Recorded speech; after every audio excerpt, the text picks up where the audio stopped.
تجھے بولنے، کلام کرنے، سمجھنے، سونگھنے کی صلاحیت نہیں تھی۔ اس وقت جب تو گوشت کا ایک ٹکڑا سا تھا، نہ تجھے اچھائی کا پتہ نہ تجھے برائی کا پتہ، پس میں رب نے اس وقت سے نکال کر پھر آہستہ آہستہ تو بڑا ہو گیا، پھر تجھے کلام کرنے کی صلاحیت میں رب نے دی، بولنے کی صلاحیت میں رب نے دی۔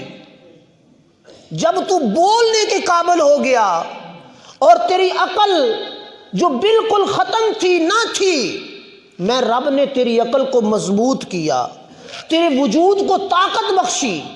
اب جب تو عقل مند بھی ہو گیا، کلام پہ بھی تجھے مہارت حاصل ہو گئی، اور وجود میں بھی تو اپنے آپ کو طاقتور تصور کرتا ہے، تو اب تو کیا کرتا ہے؟ ان الانسان لکفور۔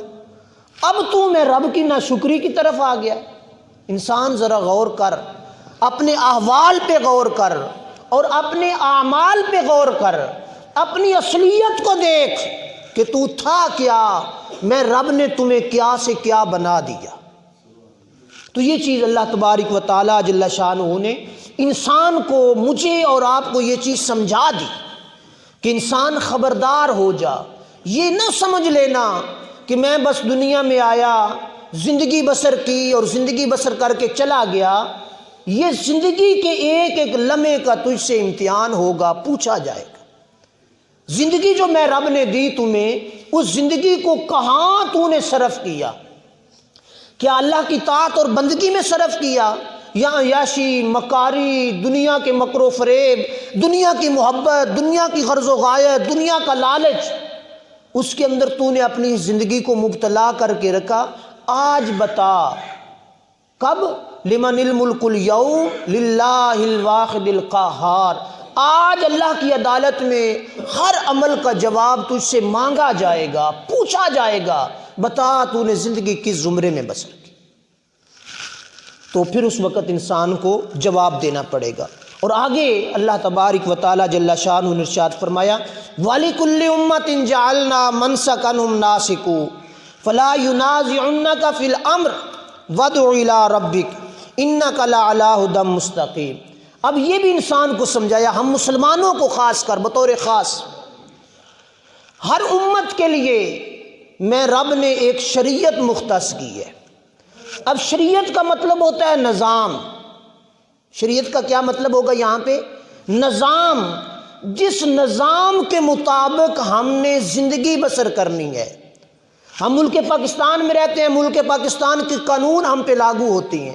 جو کوئی باہر سے آئے گا ملک پاکستان کے قانون کو فالو کرے گا، جو کہے گا کہ میں نہیں مانوں گا، اس کو پھر رہنے نہیں دیا جائے گا۔ ہمارے بچے نوجوان باہر جاتے ہیں، وہ جا کے کہیں نہیں اسی تے اپنی پاکستان والی بدماشی کرنی ہے، پھج کے اندر ڈک دیں کوئی نہیں۔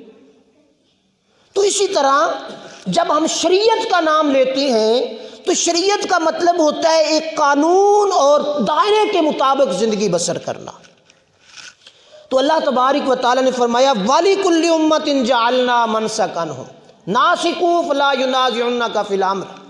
میں رب تبارک و تعالیٰ نے ہر بندے کے لیے، ہر امت کے لیے، ہر قبیلے کے لیے ایک قانون دے کر بھیجا، اور اے مسلمانوں تمہارے لیے میں نے جو سب سے بڑا قانون دیا وہ شریعت اسلامیہ ہے، وہ قرآن مجید برہان رشید ہے، اس کے مطابق تم زندگی بسر کرو۔ تو کیا ہوگا؟ ایک شریعت میں نے بنا دی جس پر انہیں عمل کرنا ہوتا ہے، اور ہرگز وہ تم سے اس معاملہ میں جھگڑا نہ کرے۔ اب یہاں جو ہے نا، تم سے اس معاملہ میں جھگڑا نہ کریں، یہاں سے مراد حضور علیہ الصلوۃ والسلام کی ذات اقدس ہے۔ جب حضور علیہ الصلوۃ والسلام تشریف لائے دنیا میں اور نبوت اور رسالت اللہ پاک نے عطا فرمائی، شریعت دی، تو آپ نے اعلان فرمایا کہ لوگو میں اللہ کا نبی ہوں اور اللہ ایک ہے، ایک کو مانو۔ تو لوگوں نے کیا کیا؟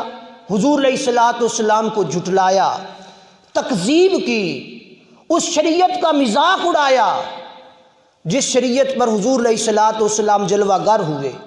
اور پھر حضور علیہ الصلوۃ والسلام نے فرمایا نماز پڑھو، تو لوگوں نے مذاق کیا۔ فرمایا دین کے مطابق زندگی بسر کرو، لوگوں نے مذاق کیا۔